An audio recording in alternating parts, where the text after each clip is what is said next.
২০০৭ থেকে ২০১৪ এই ৭ বছর বার্সেলোনার যুব দলে নিজেকে তৈরি করেছেন তিনি। এরপর দিনামো জাগরেভের হয়ে নিজের পেশাদার ক্যারিয়ার শুরু করেছিলেন দানি ওলমো। ২০২০ সাল পর্যন্ত ছিলেন এই ক্লাবটাতেই। এরপর যোগ দিয়েছিলেন জার্মান ক্লাব লাইপজিগে, যেখানে ৫ মৌসুম কাটানোর পর আবারও ফিরে এলেন নিজের শৈশবের ক্লাব বার্সেলোনায়। গত মাসেই শেষ হওয়া ইউরোতে দারুণ নৈপুণ্য দেখিয়েছেন দানি ওলমো।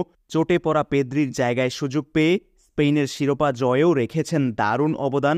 তখন থেকেই তার বার্সায় প্রত্যাবর্তনের খবর গুঞ্জন আকারে শোনা যাচ্ছিল, যা শেষ পর্যন্ত সত্যি হলো।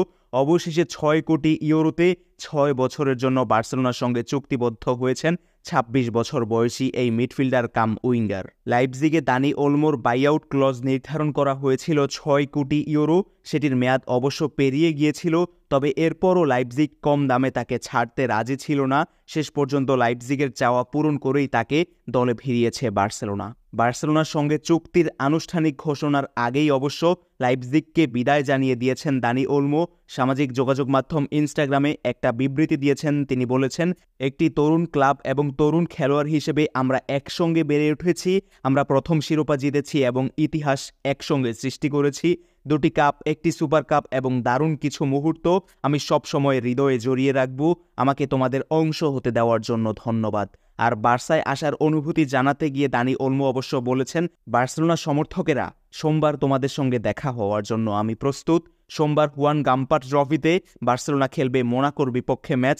সেই ম্যাচ দিয়েই হয়তোবা বার্সেলোনার হয়ে আনুষ্ঠানিক মাঠের যাত্রাটা শুরু করবেন এই তরুণ ফুটবলার। তবে এখানেও কিন্তু একটা কিন্তু রয়েছে। বার্সেলোনা নিজেদের যেই অর্থনৈতিক সমস্যার মধ্য দিয়ে যাচ্ছে, আর এ কারণে দানি ওলমোকে সাইন করিয়ে ফেলার পরেও তারা কিন্তু ওলমোকে কোনো কম্পিটিটিভ ম্যাচে এখন পর্যন্ত খেলাতে পারবে না।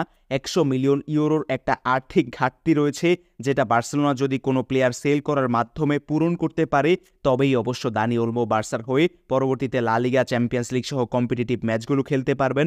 এখন দেখার বিষয় যে হুয়ান লাপোর্তা বোর্ড আসলে ঠিক কী কাজটা করে দানি ওলমোকে সাইন করানোর পরেও তাকে খেলাতে পারার জন্য, বা যেই ১০০ মিলিয়নের ঘাটতি রয়েছে সেইটা পূরণ করার জন্য।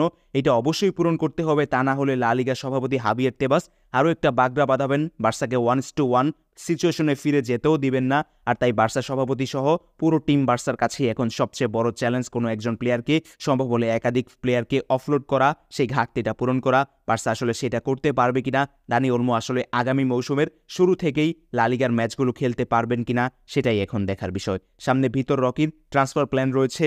ক্লেমন লেংলেতের মতো প্লেয়ারকেও বার্সা ছেড়ে দিতে পারে। দেখা যাক ক্লাব বার্সেলোনার এই সকল চাওয়ার ভিত্তিতে প্লেয়াররা আসলে কি সিদ্ধান্ত নেন, তারা ক্লাব সুইচ করতে চান কিনা বা সুইচ করেন কিনা, সেটা দেখার জন্য আমি অপেক্ষা করব।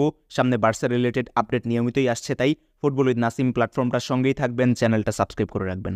ধন্যবাদ সবাইকে।